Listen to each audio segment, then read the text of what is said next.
Welcome to Cultivate, the space where we talk about building, growing, and figuring it out as you go.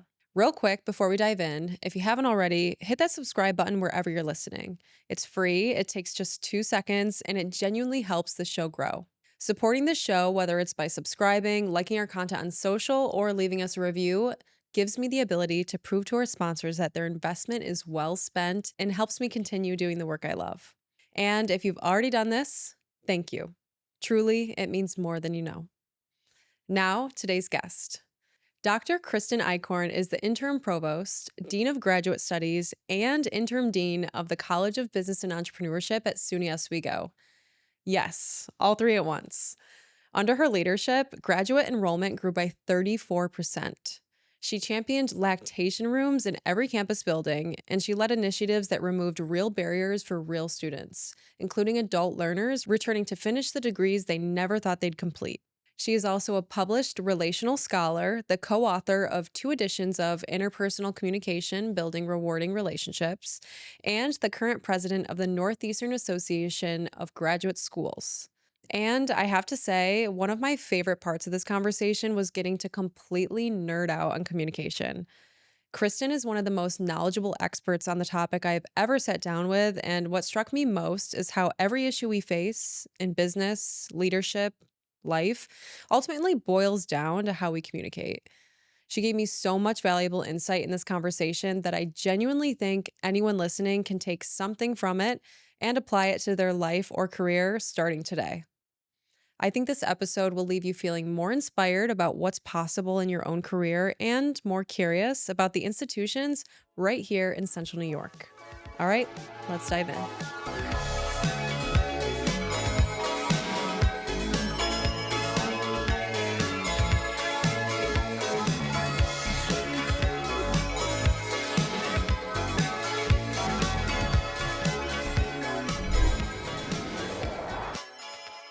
Kristen Eichhorn, welcome to Cultivate. Oh, I'm so excited to be here. Thank you for having me. It's been an absolute pleasure being able to just chat with you behind the scenes. You seem like one of the coolest women I've ever met. Wow, that is quite the compliment. You I'm just are I'm so thrilled dynamic. by watching you. I mean, it's been really exciting to hear you talk about your Well, you've had convictions. such a cool career, but you also just seem like a really good time. You know what I mean? Thank you. That's important. It is important. Joy, It's finding important joy. to have fun. You started at SUNY Oswego in 2007 as an assistant professor of communication studies, and you've grown into one of the most senior leaders at the university. Yes. I know that was not a straight line. No. I'm sure it was a series of different pivots and different decisions, maybe some surprises. Sure. What did that journey look like for you? You know, I think when you're growing up, you think life is a straight line. And when I thought about being a faculty member, it's really laid out for you. You become an assistant, and then you get tenure, you become associate. And then after 7 years, you become a full. And, it's all kind of laid out. Some people go into administration. I feel like I was so impressed with SUNY Oswego. I came there from Towson University. I was working in Baltimore as my first sort of academic post. I went on an interview, and there was a woman president, a woman provost, a woman dean. And quite frankly, I had never seen that in higher education. I worked at Jesuit schools and big flagship schools and large privates and regional comprehensives. And there's just a lot of men at the table. And I thought, I'm just going on this interview because I'm so curious about what it's like for a campus to have that many women leaders. And it was definitely palpable when you walked around that campus. And so I arrived in 2007 thinking, I'm going to get tenure. I'm going to finish writing my book. And I got invited to become the department chair quite quickly after arriving. And I think I was just still learning things about myself. I like things that are organized and dependable. And I thought I could bring that to quite a large department. I mean, it was broadcasting, public relations, journalism, and my area, which is interpersonal and organizational communication. So I love the diversity of the department, a lot of different characters, and a lot of students who were just so driven.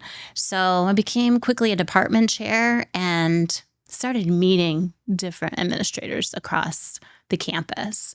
And so I think it was in 2011 or 2012, they invited me to be an interim dean of extended learning because in communication, we had an online degree completion program and we were serving adult students. And ever since I was an undergraduate student at Canisius College, I worked in adult admissions. That was the office I worked in.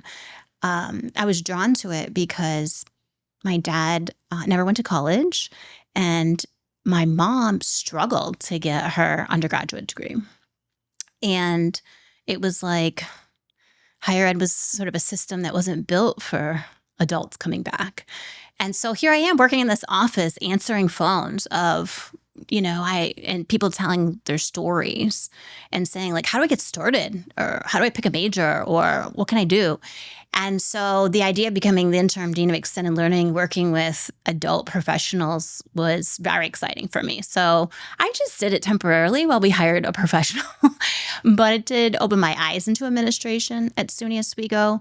And then from there, I started trying to craft my own pathway into administration to figure out where I can make the most impact. So I kind of went up to administration and then I fell back to my department, but I had elevated other people to take over the department chair while I was gone. And so when I came back, I didn't have that leadership role anymore. So I started crafting letters to the vice president saying, I have ideas about what we could do in alumni and development to increase engagement with alumni and faculty in giving to the university.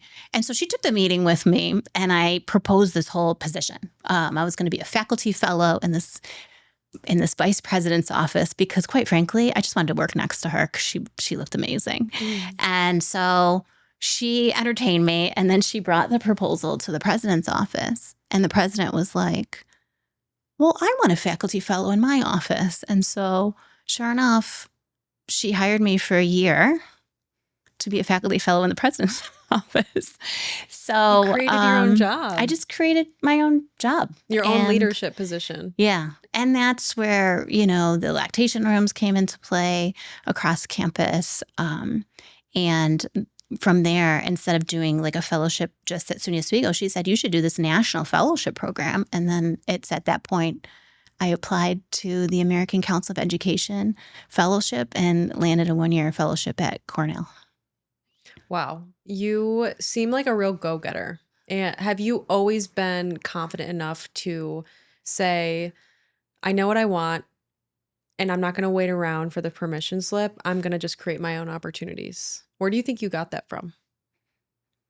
I definitely got that from my mom. She was a business owner, and I was going to ask you, what did your parents do? You said your father didn't go to school. Yeah, he worked for GM while we were growing up as a steam fitter. So he belonged to the steam fitter union, and he was very loyal to union. And my mom was a business owner. And so she was the president of Zonta and the Women's Business Association and got the key to the city. And so I had labor and management in my own house at all times. Yeah. So I think it's in those sort of historical roots where you learn about collaboration, empathy from both sides, listening to what people care about, but having that dichotomy in your own household really opens your eyes to other people's backgrounds and perspectives that in order to advance, you need that level of empathy and also understanding, openness. So I think those foundational skills but my mom is the innovator, the entrepreneur. She just has a inherent, she can't go to a new restaurant. I'm telling you, she cannot go to a restaurant and she'd be like, Okay, the flow of the people coming through this right now, we need to move this. And she thinks she's a She's an consultant. operator. Yes. And she'll be like, oh, this menu's great. We need to increase the font by at least 2. Yeah. The lighting I like. And so she's got, ideas about how to constantly improve environments She's got that growth mindset. Yeah. And I think I certainly get that. I saw Yeah. what the development and alumni people were trying to do, and I thought we could do this better. Mm-hmm. So let's talk about it. But it's a little bit about getting access. Yeah. Yeah. And I certainly did not have the confidence when I was younger, And I also think having a lot of women at these leadership tables opens up a lot of possibilities. I think it's probably a Harvard Business School professor who said, 1 woman at the table is a token, 2 to 3 is representation, over 6 is transformation, and for me, that's real. And I felt more confident in bringing my voice forward, more confident in that inner voice. Like, oh no, I'm right. I predicted this 6 years ago that this would happen and now it's happening. So those things over time, I think were layers of trust that I learned to believe in myself and then actually have the opportunity to voice that. Yeah. To kind of grow and evolve into this higher version of yourself. Sure. Because you had the picture of it right in front of you. And, obviously you are who you surround yourself with. But I think the power in building an intentional community around yourself, especially with other women that you look up to, women that you would love to emulate, is learning from them, picking up on how they communicate, how they move, how they walk into a room, Yes. but also just the validation that happens when you are sharing your thoughts, ideas, or even struggles with these people, and you realize you're not crazy. You're actually onto something. It really is validating. My mom used to say, she's like, you didn't really talk for like the first 4 years of your life. She's like, I thought something was wrong with you. And she was like, there were no other signs. You were sophisticated and, but what's just at one dinner table, you were like, can I have more potatoes? And they were like, she can talk. But she goes, we used to call you the great observer. Yeah. And I was the youngest of her 3 kids. And she goes, you would just observe the environment for just hours. She was like, you were the easiest baby. You would just sit there and observe. I think there's something to that. As a young person, I felt like I had to have it all. I had to observe it. I had to find out who the experts were. I had to have all the information in order to go forward. I think what I learned over time, particularly my husband, because he just moves and then grows, moves and grows. And I felt like I had to have it all figured out before I'm allowed to move. And I think that I've learned over time is, you have to, what I learned from him is he's a quick apologizer. He's one of the best apologizers I've ever met. But he's quick to say something with conviction. But he's also quick to be like, I was wrong. You were right. I was wrong. And then you move on. But you're all growing. So I love that. Honestly,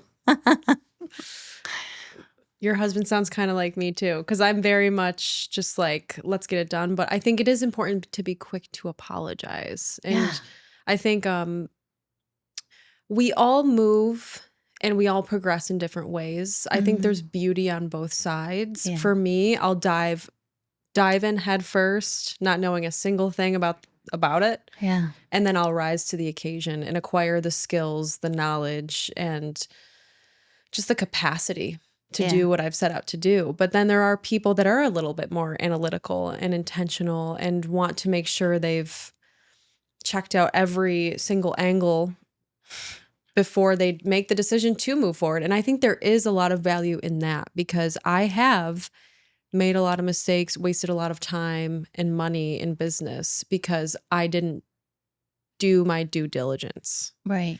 And so it sounds like you and your husband are actually Yeah. quite a great match. You probably It balance is. each It's other out. about stretching each other, right? I mean, he just said to me last night, he's like, I just feel like I've learned so much from you. And I go, I feel the same way. And I feel like when you have a life partner, it's not something you're talking about in your early 20s. Like, what are the things am I going to learn from you in the next 40, 50, 60 years?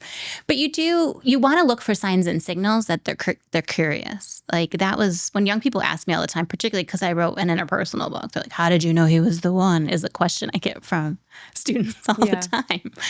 And I think looking at the parents, looking at like what people have, what they've been shown in their life. I thought his parents were, first time I met them, they were like sharing a bowl of popcorn on the couch and watching movies. And I thought, that's, I could see a future like that. And they really enjoyed each other's company. He's very much like, he's an engineer, so he's curious about how everything works. And I'm like that with people. I'm like, how does this person's brain work? So it was never in the same realm, but we could stretch each other. He makes me more curious about mechanical things. I make him much more curious about human beings. And so I think if you can grow with someone, and they stretch you. And it's the same with young people working in higher education. I meet people like you, and I'm fascinated because I didn't have strong conviction as a young person. And then I challenge them to do things that make them uncomfortable, right? Like taking more time, deliberation, Yeah.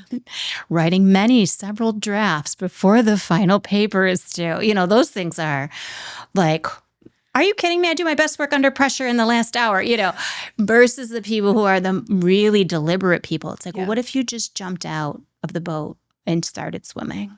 What would that feel like for you? So it's really about taking people wherever they're at and trying to like stretch them, because what is life other than like just trying to grow?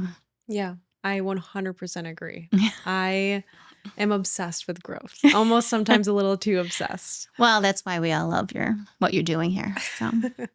Well, SUNY Oswego is really remarkable. And I say this because all 6 of its college deans are women. Fascinating. Isn't that great? What do you think that means for the culture of the institution? And what does it say about the work that's been done to get there, do you think? Well, once again, Deborah Stanley was our president for over 25 years. She sets a tone. She sets an expectation. She provides a visual of what a woman leader looks like in higher education. She had a national presence.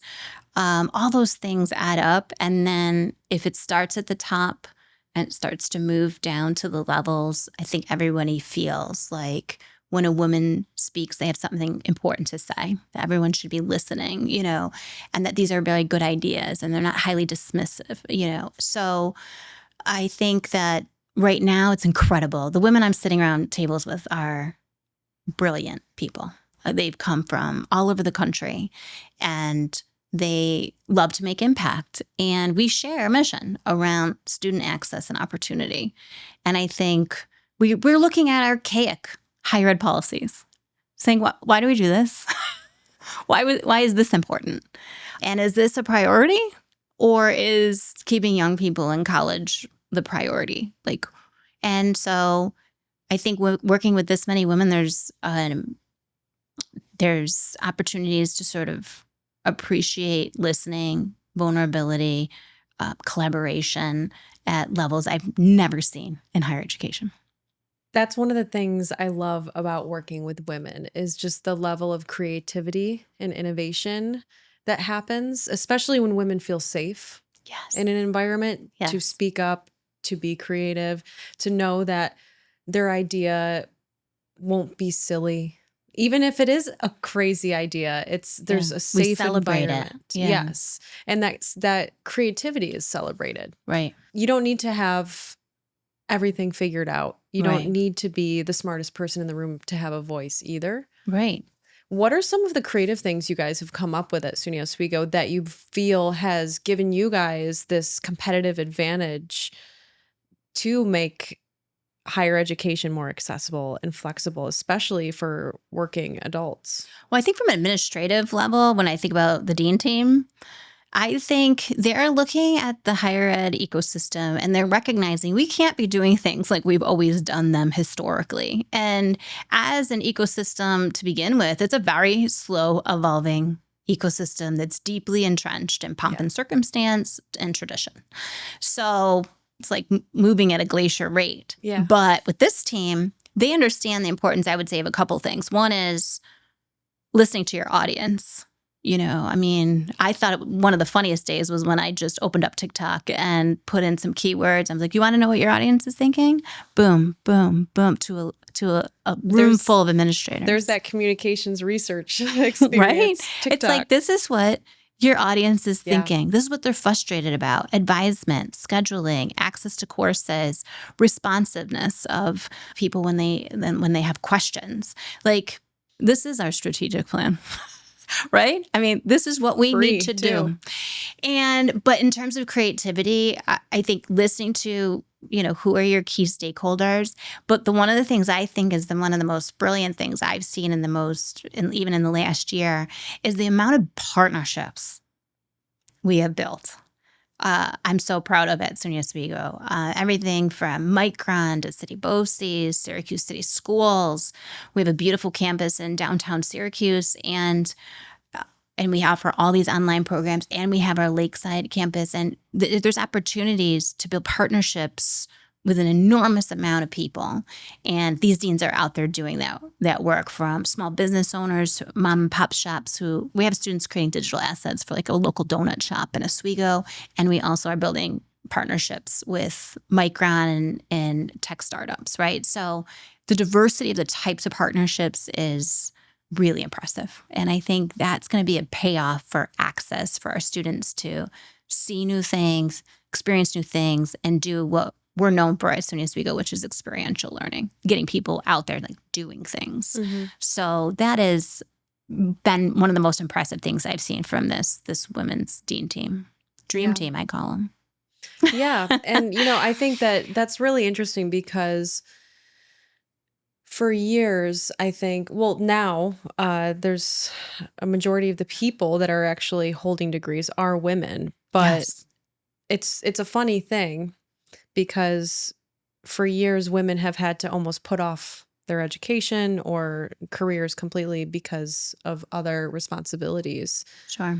Why do you think women, especially the women in leadership at SUNY Oswego, have been able to innovate in this way of experiential learning? Do you think it's because of this deep knowing of like, I know what people need, especially our female students right now, and also I know what they're looking for?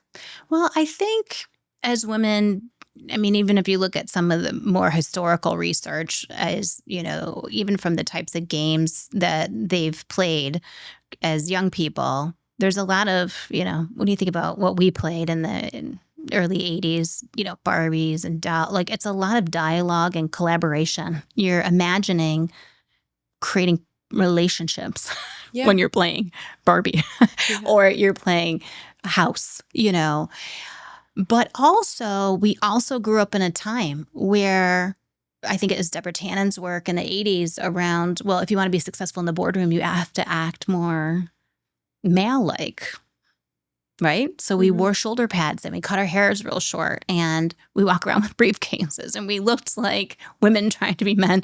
And you needed to be assertive. You couldn't embrace vulnerability in the 90s. You want to be taken seriously in the boardroom, walk like a man, talk like a man, act like a man. And quite frankly, we all grew up in that, but we still have all of these traits of womanness that we carry with us. And it's almost like the doors have opened and there's permission to blend the best of all the things. And you just see this rise, the phoenix rising of embracing all the things that we were probably taught and then all the things that we have cultivated over time, So you have this nice blend of, they're all connectors. That's what makes great partners. Building partners is connecting with people. So you can embrace all those things. And then also they've had to exercise that muscle of communicating difficult things, communicating difficult messages to people. They've had to be assertive. They've had to exercise those muscles. And a lot of them, when I look at them, one was a competitive gymnast. It's like, oh, I see that in the way that you lead, So I think even in women's sports, like that was just a growing thing in the 80s and 90s and for millennials that we embraced and put so much money and effort into like rising women in sports and athletics. And I think that does fuel a competitive spirit. In administration and in any business, you have to have a little bit of competitiveness in you, and also the collaborativeness and the partnership building where you have a philosophy that all boats will rise. And we don't have to put other people down for us to rise. We just all rise together. And I think if there's something unique about SUNY Oswego's leadership team, it is certainly that philosophy.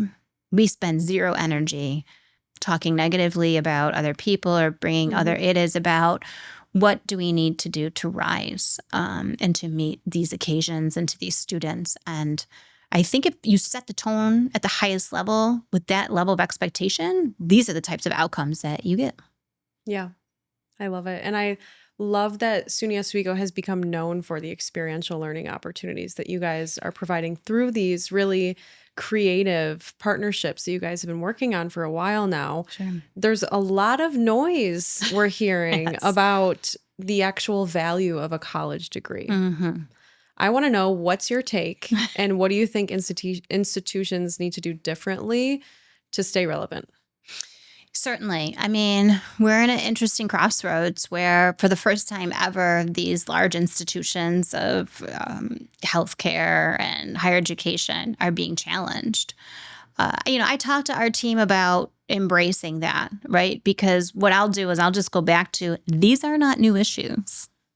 20 years ago, there was levels of frustration around advisement, getting the right classes, knowing what I need to get in and to get out and to navigate what I think is sometimes a complex organization, right?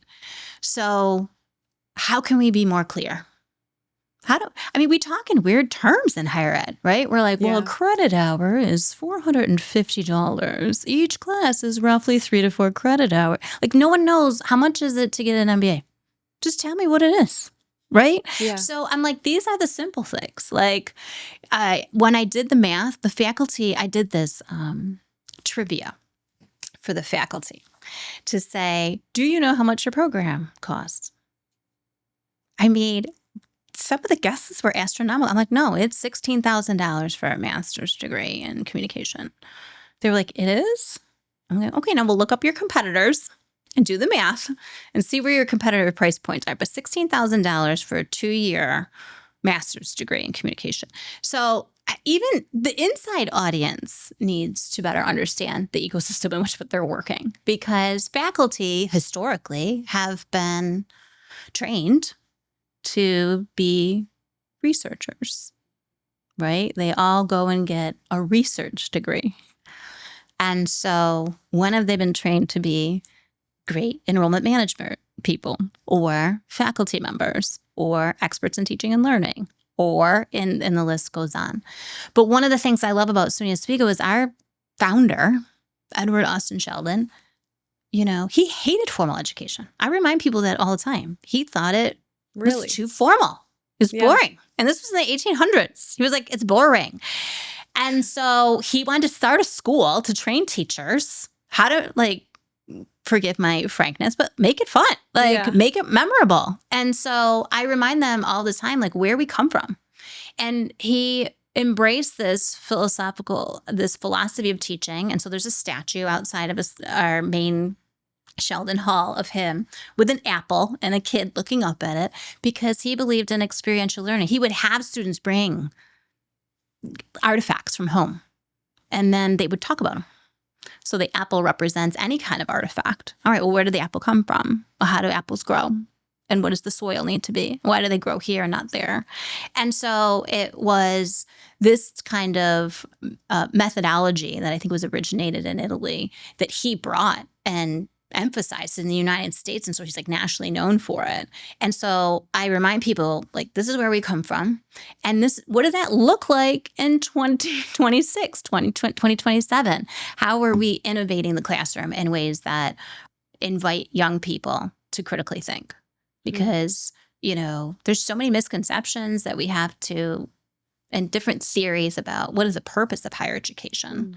People are like, it's a credential I get to get a job. I'm just like, well, okay. But then there's all this other, we're not really built like that. We're not built like a training school. We have like 30, 40 credit hours of general education and philosophy and science and to make you a well-rounded critical thinker.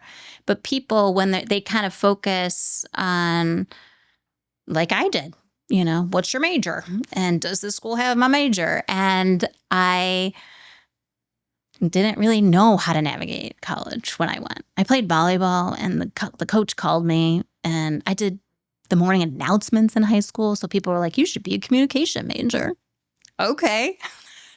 And it wasn't until I got there that I realized I don't know if I want to be a broadcasting major and go to the small markets and large markets and do this thing. But I know I like storytelling. I know I like people. And so I met a mentor who studied interpersonal communication and in particular, instructional communication. And so I watched her and I was like, I want to be her. And she was doing her research right in front of you. She was doing all the things as she studied instructional communication. It was like, how do we gain immediacy in the classroom?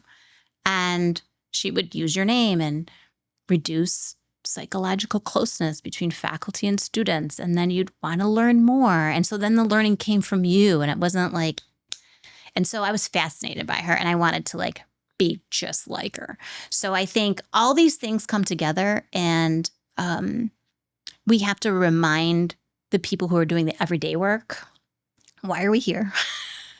And how do we get students to be more active participants in their education for the same end goal?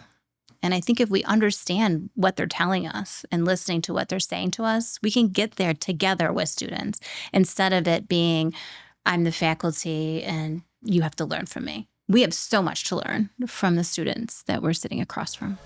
If you've ever wondered how brands like Bacardi and Lululemon make their video content look that good, stay with me for 30 seconds. We're going to take a quick pause from the conversation so I can tell you about our sponsor for today's episode, Big River Film Company, a full-service video production company built for brands that need clear strategy and a smooth production process. Their tagline is actually video content that connects, and connection is kind of our whole thing here, so you can see why this was a natural fit. Based right here in Syracuse and actively serving brands across central New York, Big River brings national-level experience to our local market. They've worked with brands like Bacardi, helping create video content around new product launches, as well as household names like Macy's and Lululemon. Whether you're in food and beverage, healthcare, finance, or anything in between, Big River Film Company can help you create video content that moves your audience to action. If video is on your radar for 2026, these are the people to call. Visit bigriverfilmco.com to explore their work and reach out about your next project.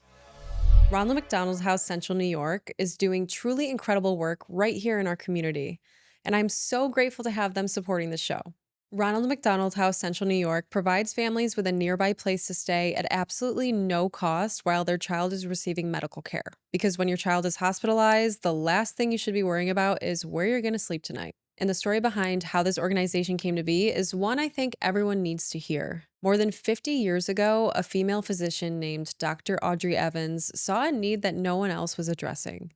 The families of her young patients had nowhere to stay while their children were in treatment, and she refused to accept that. At a time when women couldn't even get a mortgage on their own, she partnered with a friend, and together they made it happen. That is a woman who saw a problem and built the solution herself.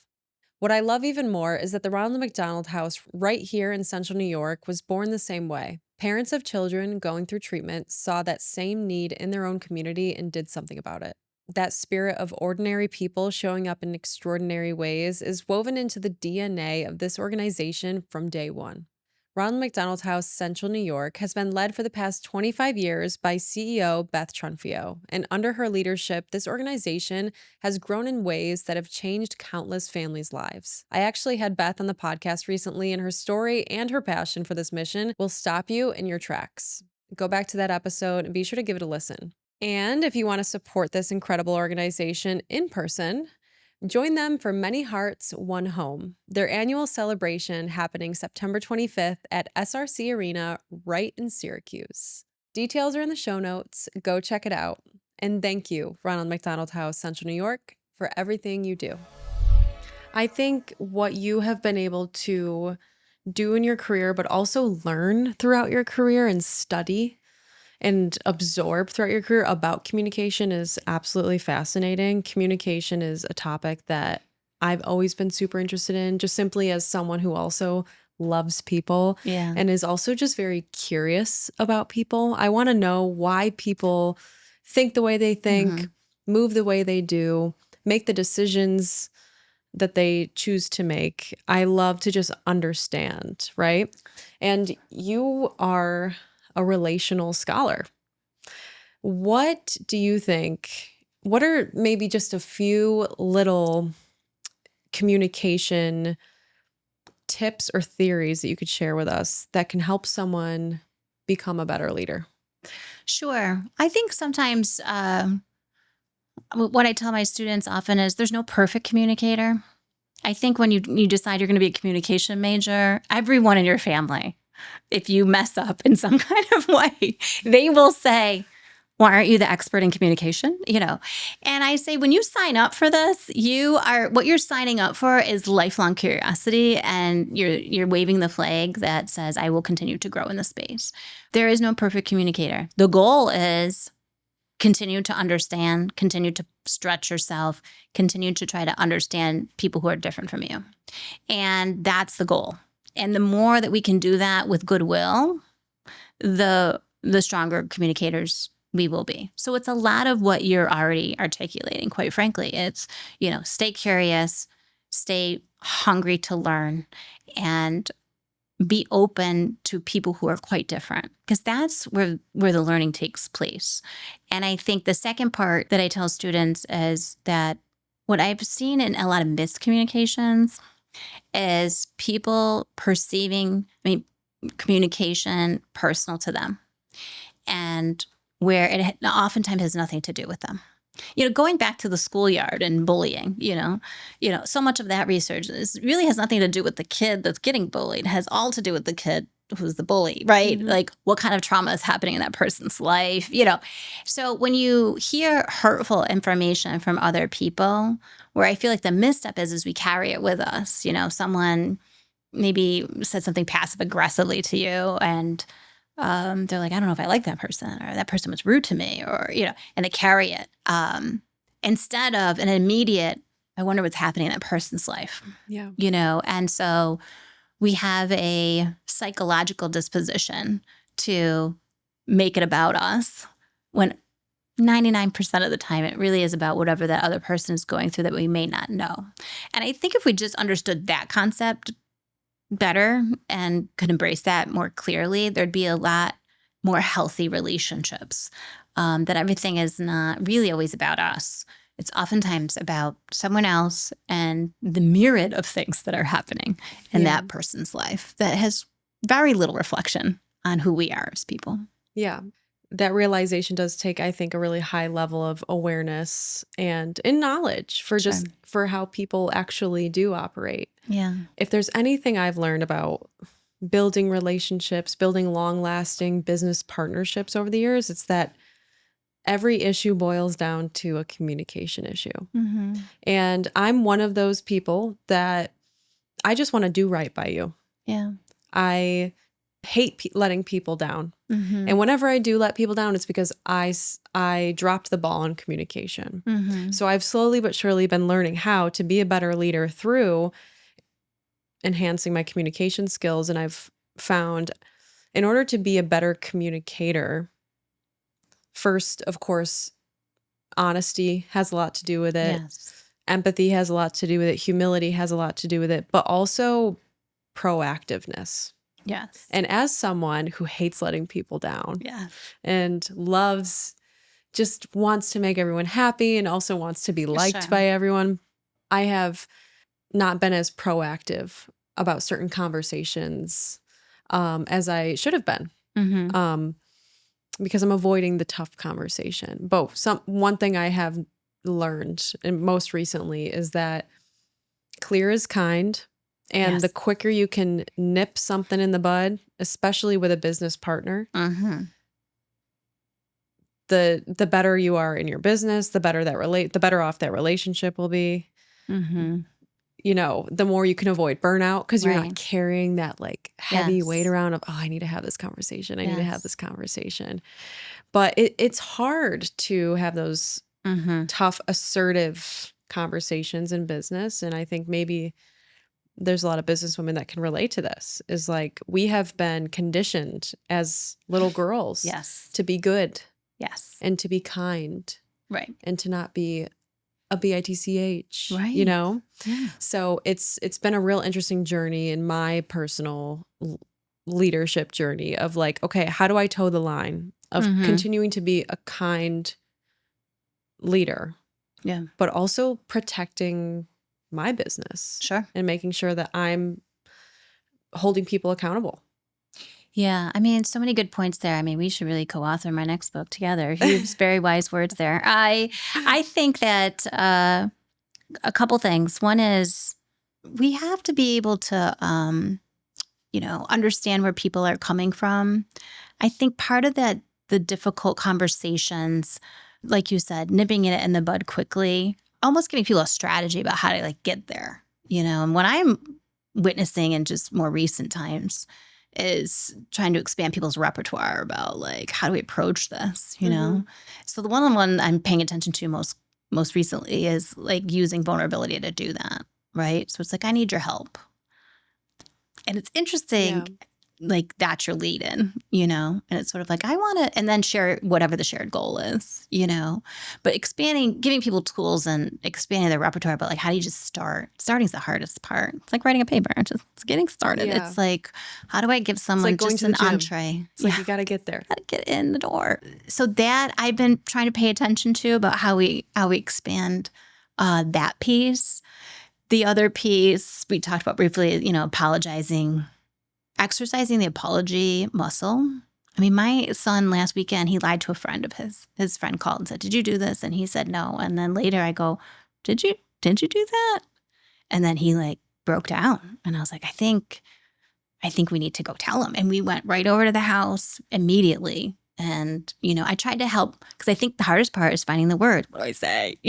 So I think, with young people, you can try to give them some guide words of like, because it's really about exercising the muscle. It's less about them finding the right words, but like just getting it out.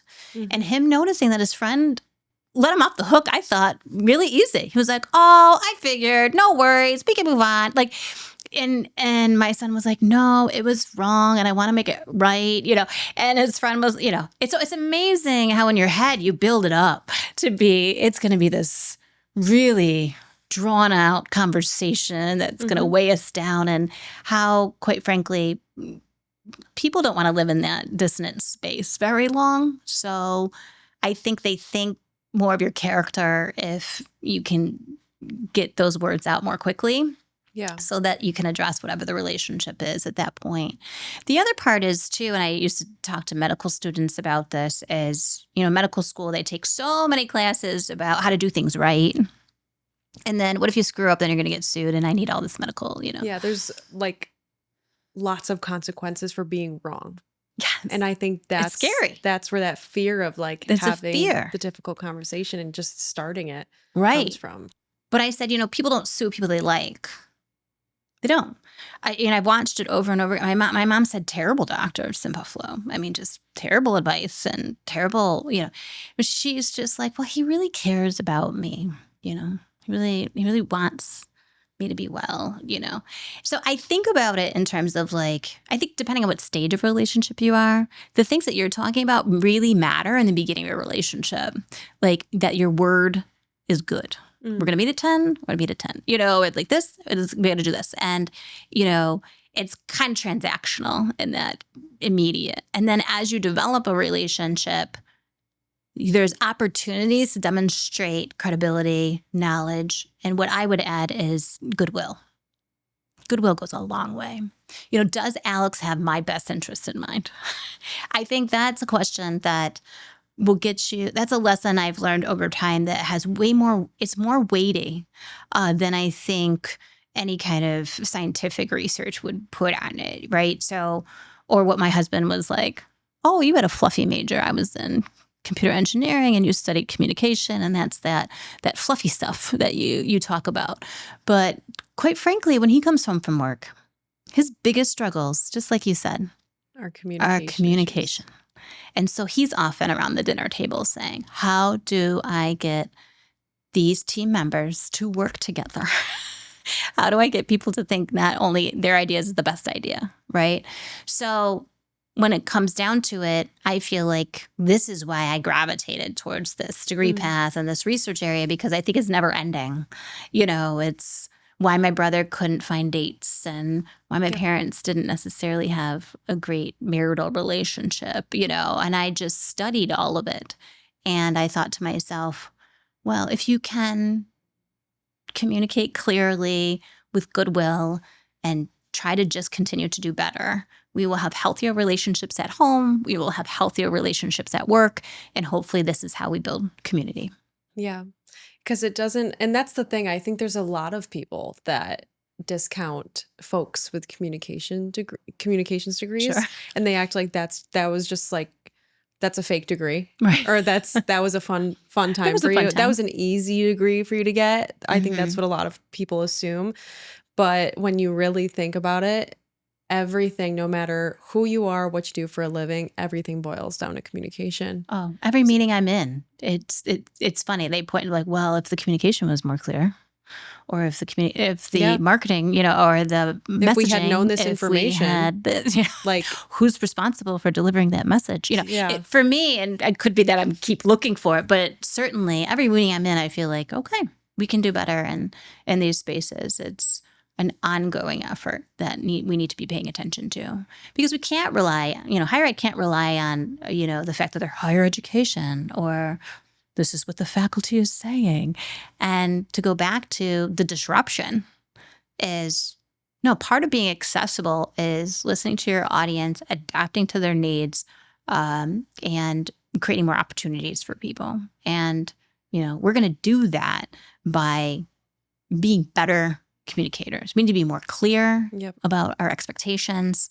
We need to use all the different platforms, right? And that's why I think what's exciting about the disruption is we're going to see a ton of innovation, just like what happened on the other side of COVID. It's like, what is possible? Yeah. So you have to get excited about the changes that are happening and not dread them or resist them. And I think you said this earlier, it's fear. Fear is usually what drives so much of negative communication. It's, people's anxiety or fears, or, and that is usually the root of. So understanding what people's fears are, particularly in relationships, is probably the most valuable information you can learn. Yeah. Is because when people react to things, if you have you can put on their fear filter, because their fear filter, I guarantee you, is different than yours. You will understand them more clearly. And you can do the work that aligns with the problem, because a lot of communication problems are not what's being said, right? Yeah. We focus on the words. It's like, well, this is what you said. Yeah. And this is what you said. I go, it's rarely about what they say. And most people, and I do this with my freshmen, can't find words to express themselves. They don't know the words to express. They know they're uncomfortable. But when I ask freshmen, all right, write down 100 emotions you have felt in the last week. And they're like, 100? They get to 7 and they're like, I'm out of ideas, And so I can relate to that. So we have a hard time in our culture, expressing what, So we have to go into communication interactions with the assumption. The assumption is people can't find the right words. They're Yeah. trying. And so it's people like you, the interviewers, the people who are skilled interviewers, they just keep digging and digging, and they have patience, openness. And they're looking for cracks so they can ask the next Yeah. question. And it's that skill set that I think in higher education we need to go back to, And right now in the College of Business, we're building simulation labs. Why? Because I don't think we can rely on go home and write an essay, right? Yeah. We want to test their knowledge in the moment. Right here in front of me, this is your client, built rapport, and, get at it. Use what you've learned in this scenario in real time right here with a real person and go. And that will be your final exam. Yeah.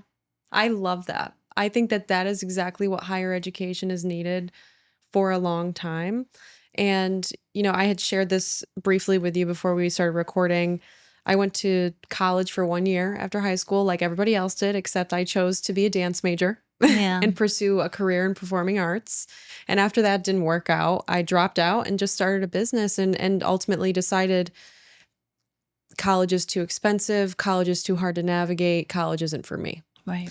And then eventually, once I got to a point in my life where I felt a little bit more grounded and capable and ready for a new challenge, I decided to go back to college. But Right. this was in the era of COVID. Everything Yeah. was virtual. And as someone who had already owned a business for 5 years, Right. going back to school and getting a business degree, It's overwhelming. I was quite antsy and a little disappointed in the fact that I was only being required to watch YouTube videos and respond to discussion boards, where I really wanted to get my hands dirty and Yes. get into the nitty-gritty of how do I build a successful, profitable, sustainable business. I think also I was just still so early on in Yeah. my education journey where I was learning information that I already figured out. Yes. I also think that I watch educational YouTube videos on my for fun Sure. while I Me eat my too. dinner, Me while too. I'm doing the dishes. I love it. So I Yeah. was like, You have a thirst for oh, it. Sure. this is a little frustrating that this is the experience that I'm having. And I just Right. love that SUNY Oswego is We have to embrace it. constantly innovating and really giving students what they need right now. Yeah. In 2007, when I started, I had a student in there called Jeff Knaus, and He just was got in the my honorary doctorate, right? A few years Yes. ago. Yes. Yes. I was going to mention that and too. he was in my persuasion class, and we can joke about his presentation. I think he was in a group project arguing why John Krasinski from The Office should be our next president. I think his project was on. And, obviously he's gone on to do amazing things. And in fact, I'm inviting him back to talk to the business faculty in August around AI and the future of business. Mhm. And it was really funny because I remember him coming up to me because the students all got to choose who was going to be president based on all the student presentations in this persuasion class. But there happened to be a tie between his group and another group. And I chose his group. And it's interesting because people think, the faculty member is always going to pick the A student, or values that high. But, I knew back then this kid is got it. Yeah. He's got that it factor. He's got, sure. And I knew it in 2007. And he was just like, I'm really surprised you picked me. I'm like, I'm a really good C student. He's just joking and kind of picking on himself. But I was like, man, you are going to go so far. I just can't wait to see you. And he's been one of the most joyful things to watch. Yeah. And, have him, become a father and raise a beautiful family. And it's in those moments that I feel like when you're trying to figure out where you belong in the world, Yeah. and when young people are what do I want to do for the rest of my life? For higher ed for me has been the best environment. It's really positive. People are optimistic. I make it my life work to remove all the difficult barriers for them so they can kind of just be their best selves. But working in higher education has been the greatest gift of my life. Yeah. I love that. Yeah. Besides my family, of course. Oh, yeah. Got to plug that in case they're listening. Yes. No, I mean, my husband and my son are the loves of my lives. But I think really enjoying the environment. Yeah. I think the environment you put yourself in is so powerful. Of the nonverbal messages that greet you every day, that fuel you, are really important. So I give a lot of credit to people who work in design or aesthetics or makeup artists. I think all of those creatives around us often are another group of people that are sort of undervalued. But in the age of AI, I hope we become part of a renaissance where we appreciate the humanness of the fine arts, and it becomes we celebrate that level of humanity again in the face of what this exciting AI world that we're all entering into at the same time. Yeah, I 100% agree. I think that now more than ever, people have a real desire to get in person again. And I'm seeing it through our in-person events. Sure. Just the amount of joy I'm seeing people have and how much they needed this, especially in this era of remote and hybrid work. But on top of that, I think that there's obviously a lot of fear because of AI, but on the other side, if you can learn how to become a better creator because of AI Sure. and still find a way to protect your art and to create in a way that continues to be human, but you're able to leverage that tool and build an even bigger business. I mean, it's really all about perspective, right? Yeah, I think surrounding yourself with optimistic people and people who are wise. I think about, the pendulum always swings. I think to some extent people were like, when we got all sent home over COVID, people were like, and then they did this reflection of like, God, we're in a rat race. This is kind of nice, and embrace the homeness of it. Yeah. Taking family walks at night and all the things. And then they realize, I'm now too isolated. And now I need to find community again and find joy again and find my people again. And, I remember in the early 2000s when I started teaching at Towson, this was the birth of like not the birth, but it was like we were at the height of reality television, and I remember telling my students, like, this will force writers to be better writers. It got sloppy.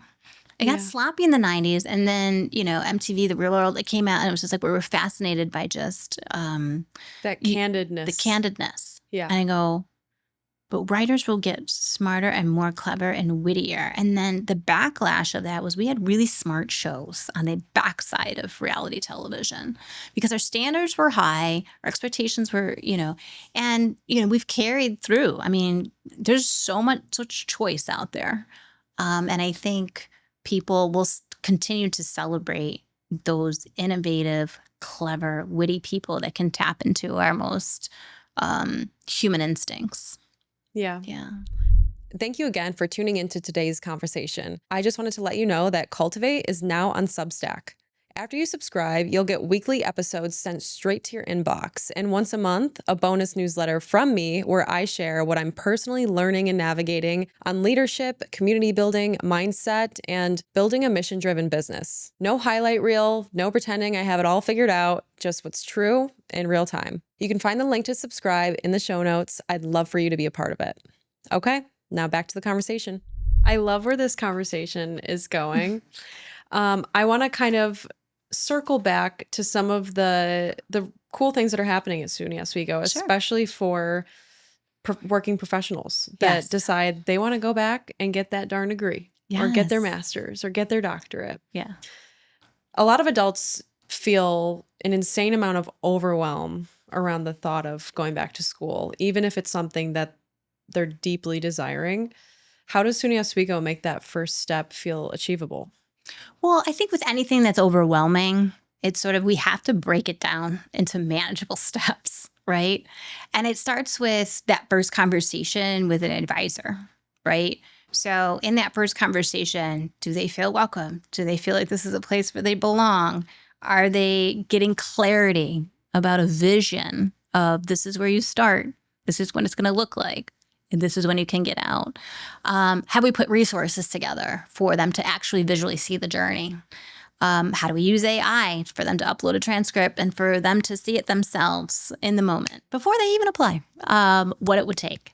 And then that would motivate them. clean up the application process. We've tried to, we've done instant decision days, trying to figure out how to make the process clean, simple, someone that can navigate it that might be a first generation or coming back. So I think it starts with procedures and processes and a warm welcome. The other thing we've done is we've restructured our entire advisement model. So you keep the same advisor your whole journey. You're not like, this is my advisor here, this is my advisor there, or where do I go to? There's a single who's your person. And maybe if they can't answer the question, they kind of help navigate the answer for you or get you in the right, so you're not asking. We heard that a lot. Yeah. Where do I go to for what? I'm sure that's been really helpful, just having this one person that feels like almost like your biggest cheerleader your entire way throughout your degree. And I'm sure it's a little frustrating for people to have to re-explain their goals and their vision for their life over and over again. The other thing is we have to design programs that are built for adult learners. You cannot expect an adult learner to come in and into a system that's not built for them. And I feel like that has been a problem for a long time. So we built the Integrated Professional Studies program. I give a lot of credit to our Dean, Jill Pippin, that saw this coming. She was like, the largest population in central New York is some college, no degree. Let's go after it.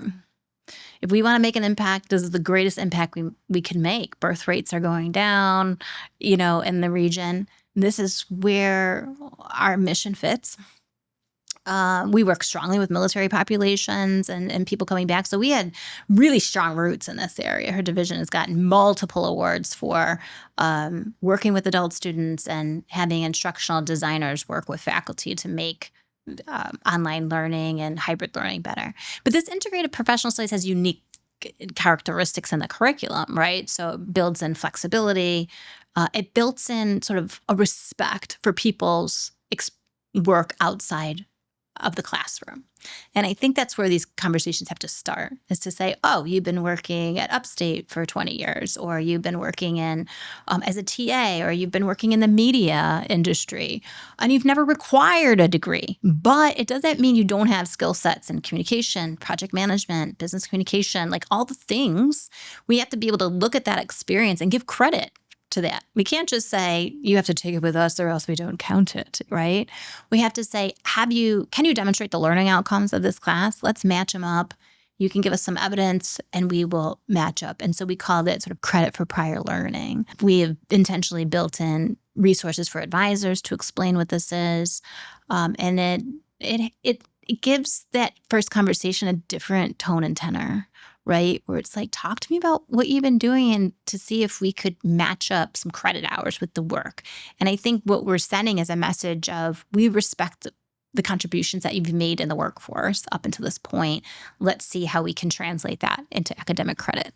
And when you show up with respecting your audience, I think that makes a big difference. That's huge, first of all, but it's also probably been a really great way to welcome more people into your guys' community, because I think one of the biggest hesitations, especially for maybe the business owner who has built a business, sold it, on their second business, they're doing great, it's rocking and rolling. They decide, you know what, I got a little extra energy in me. I think I might go back and finish that bachelor's degree or start the bachelor's degree, because maybe I'm a high school dropout that's just a unicorn. Yeah. But it's just this dread of starting from square one, Right. and having to go the course in a system that's not giving you any grace for all of the value that you actually have created. Yeah. Just through your own work. Yeah. And, we're not perfect. Not every experience is the penultimate, but I think when you have administrators that are really focused on, this is the direction we're going in, this is, get on board, because this is the kind of care and culture that will help us survive the disruption, or the part that, we can look at our mission and say, like, this is what we've always done, but we need to be more intentional about it. And we have to have difficult conversations with staff or faculty that are not demonstrating our mission. And those are always the hardest parts in business, when you have people representing you that may not be your best stewards. And so it goes back to, all right, can we make people accountable for those actions that don't fit, right? And I think that takes strong leadership. And we have to have brave leaders in these spaces in order to really do what it is that we say we want to do. Yeah, it's definitely an interesting time to be in higher education, huh? Yes. Well, I couldn't be more thrilled. I love, SUNY is a large system. It's, 64 campuses. It's a large beast of an organization. But they've allowed these individual campuses quite a bit of autonomy because a lot of them did come from these normal teaching schools, and they have historical roots. They're so connected to their region. If we're not connected to our community in Oswego County, in Onondaga County, we might as well be an online school, right? Yep. So the experiences that we give people have to be on the power of being on a Great Lake with 40 shipwrecks and in a brand new National Marine Sanctuary, up in the It really Eastern is a beautiful Shores. area. Yeah. And in here, we have all of our teacher candidates in Syracuse City Schools, and we have great partnerships with Helio Health, and we have a great mental health counseling program down here in Clinton Square.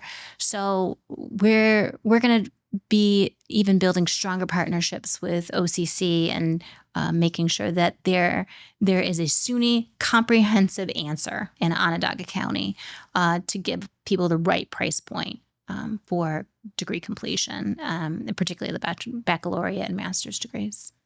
I love it. I'm excited for what's to come, and excited to see what sort of partnerships continue to come to life through SUNY Oswego. Speaking of community and how Sure. you guys stay so connected to this community, you live in Baldwinsville. Yes. You are a powerhouse woman in Central New York. I just would Thank love you. to know a little bit more about you as a human and just what life looks like for Kristen. What are some of your favorite restaurants in the area? How do you like to spend a Saturday in Central New York?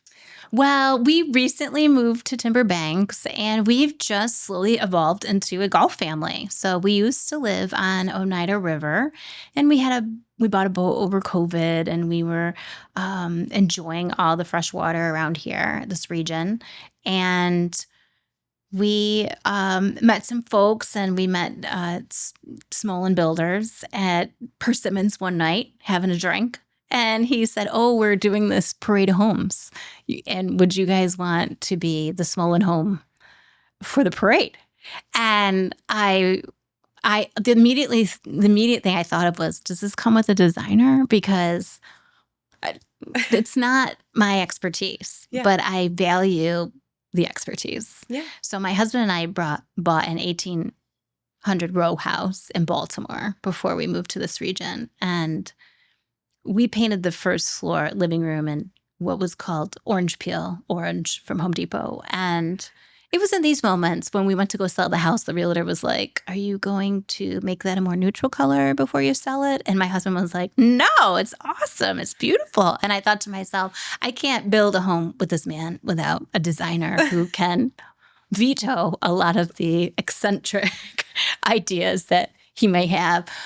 Love him for all those ideas and energy. But we built a parade home with Smolin Builders, and we become a golf family. So it is not unusual that spend you the will day find at us Timber Banks. on the golf course. So my son's 14. He plays in the junior PGA. And so he plays mostly every Wednesday and Sunday. And then I play in the women's league on Tuesdays. And then Eric plays in the men's league on Wednesdays. So it's kind of nice. Everyone has like their own alone time. Yeah. And then we do couples tournaments on Friday. Fun. But Persimmons has been a great restaurant. We sold our tractor because we lived on the waterfront. We did a lot of work on the water. Sold the tractor, bought a golf cart. So you can find us zipping around the community. And we've made some really great friends. And so we've had soup parties and pizza parties and, last minute, hey, grab a salad and come over parties, or we're having a fire tonight, or someone will hire a band and just for no reason throw a party. So we've built a large, well, you appreciate this. I was sitting on my dock in Oneida River. And I had filled out one of those leadership profiles that I got from a women's empowerment summit. And I scored the lowest on community. Oh. And it was like I got all my work stuff and my family's very strong and I have a friend network and my community score was like super low. And you're like, crap, And I made my husband fill it out. I gotta figure this out. And his community score was super low. Yeah. So in hindsight, I remember thinking like, well, this will help us with our community score as we are going to intentionally lean into this golf community. And it's really worked out really nice. So we've met some great people. It is nice to be in nature, you know, after being at work all day and you just get to walk through the most gorgeous areas and there's deers and bunny, flying over the golf course. It's a beautiful area. It's one of my favorite areas in central New York is over there. Yeah. And it's a gorgeous golf course too. And quite frankly, that's how I learned about you. So I feel like the gifts continue to give. My name came up on the golf course. Yes. That is awesome. I'm here. I thought, well, how do I get a ticket to Alex's show here? So yeah, well, this has been a real pleasure. It's been such a pleasure, Kristen. And like just hearing more about your family, your husband, and just your philosophy around communication has been such a treat. You are an incredible woman. And I'm just honored to sit down and talk to you today. What's next for you and for SUNY Oswego, Kristen? Well, listen, I think what you learn over time is that, you're here to serve. And you have to, context is so important. Like, what do we need right now? So I think because there's so much fear and anxiety around, the disruptions in higher ed, I hope to bring a calm presence to both students and faculty. And what I find most rewarding about leadership is elevating others. And so, I look around and I ask, what can I do for this person or what can I do for this person to connect them to the right people so that they can thrive, So for me, that's what gives me the most joy is seeing how we can put other people in environments where they can be their best selves. And I feel like as I rise in these organizations, I have more access to be able to do that. That feels really good. Yeah. I'm not tied to any kind of title. I've got several. You've got 3. I'm not, there used to be points in your life like, wouldn't it be nice to be this title or that title? And that doesn't really do much for me. But, making sure that the people around you are thriving, that's a great day's work, driving home or watching other people get awards and and you had some small intersection in their life, that you're like, look at them, And so for me, that brings me the most joy. For SUNY Oswego, I think they are known for innovation, constantly adapting. The faculty are like no other I've ever worked with. They are idea people. They self-galvanize. They organize. They come up with ideas. They're always sharing their ideas. I think as a young faculty member, there were people listening to me as like an assistant professor when I had ideas. And I remember thinking like, oh, they're listening to what I'm saying. And oh, now we're doing what we're saying, So as a young person, it's invigorating to have, when we hire people, I'm like, if you have ideas, chances are we're going to bring those ideas to life. And I think that's a really good invitation for a great place to work. And I think always, if you have faculty and staff that enjoy working in an environment, you will always have students that want to be around that energy. Yeah. So I think we can't underestimate the importance of making sure that the people we bring into our cultures are happy, because that will bleed to our key stakeholders always, So that's what I see for our future is we're going to continue to evolve. We're going to pay attention to where our weaknesses are. We have to be able to receive critical feedback and act on it and apologize quickly and move forward. I love it. It sounds like the future is so bright for both you and SUNY Oswego. Kristen, this has been a lot of fun. Yes. I feel like I've learned a lot from you, but I also am super inspired by just the way that you carry yourself, to be honest, the way that you communicate and the way you live your life and see the world. A lot of what you said today really resonated with me. Oh, And nice. this has just been a joy. I'm so thankful that we've gotten connected, and I look forward to just following your journey. Well, thank you so much. I hope we stay in touch and I love to follow you as you rise. And I have so many more ideas I'd love to share with you and people that Let's do I it. feel like we can connect you with to help in any kind of way. I mean, I'm excited to be at the Syracuse campus today. I can't wait to have some local coffee and shop at some local shops down here and check out get some takeout before I head back to Baldwinsville. But I hope we get to do this again. This has been a great joy. For sure. We'll have to grab coffee at Paza soon and talk Yes. about those ideas. And yeah, I'm excited for what's to come. Thank you Thank you so so much. much. Appreciate it. All right, guys, that's it for this week's episode. Thank you so much for tuning in to Cultivate CNY. If you enjoyed this conversation, I'd love it if you left us a quick review and made sure you're subscribed so you never miss an episode. And if something in today's discussion resonated with you, please share it, whether it's on social media or directly with a friend. You never know how hearing this conversation might be exactly what someone needs right now. And I love to hear your feedback. I love to hear your thoughts. So please be sure to tag us on social media if you do share there.